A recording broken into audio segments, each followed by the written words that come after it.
कर्मेन्द्रियाणि संयम्य या अस्ते मनसा स्मरन् इन्द्रियार्थान् विमूढात्मा मिथ्याचार स उच्यते.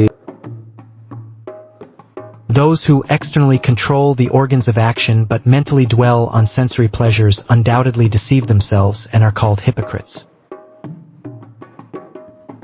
To illustrate this principle, the Puranas describe the story of two brothers, Tavrit and Suvrit, as follows. One day, both brothers were on their way to a temple to listen to a discourse on the Srimad Bhagavatam. Along the way, there was a torrential downpour, so they sought shelter in a nearby building, where they realized they had entered a brothel where disgraced women were entertaining their clients through dance. The elder brother, Tavrit, stepped outside and, despite getting soaked, made his way to the temple. The younger brother, Suvrit, did not find it wrong to stay there for a little longer to avoid getting drenched in the rain. Tavrit reached the temple and sat down to listen to the discourse but began to regret inwardly, thinking, "What a boring discourse this is. I made a big mistake. I should have stayed at the brothel. My brother is surely enjoying the pleasures there." Meanwhile, Suvrit began thinking, "Why did I stay in this sinful place? My brother is a virtuous soul, and he must be immersing his mind and intellect in the knowledge of the Bhagavatam. I, too, should have mustered the courage to reach the temple, unafraid of the rain. After all, I am not made of salt to dissolve in a little rain." When the rain stopped, both brothers left their respective places and walked toward each other.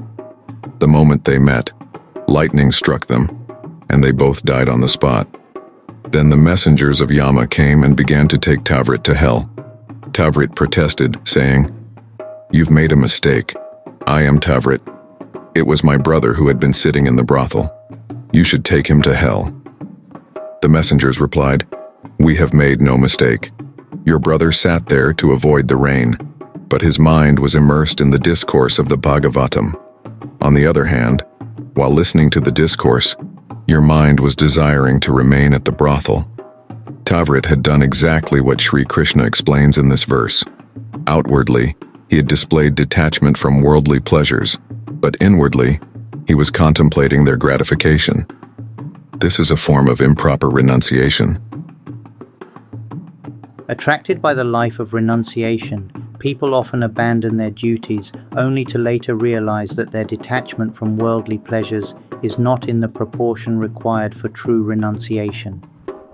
This leads to a state of hypocrisy, where people outwardly pretend to be spiritual, while inwardly harboring inferior emotions and living with base intentions.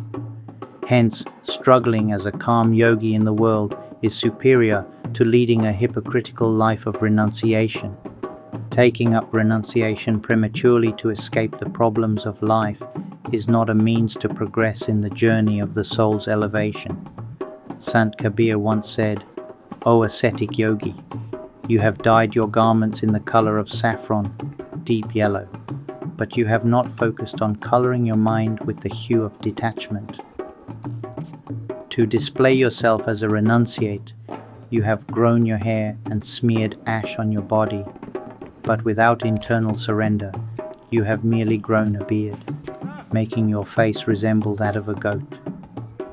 In this way, Sri Krishna explains in this verse that those who outwardly renounce sensory pleasures but constantly contemplate them in their minds are hypocrites and deceive themselves.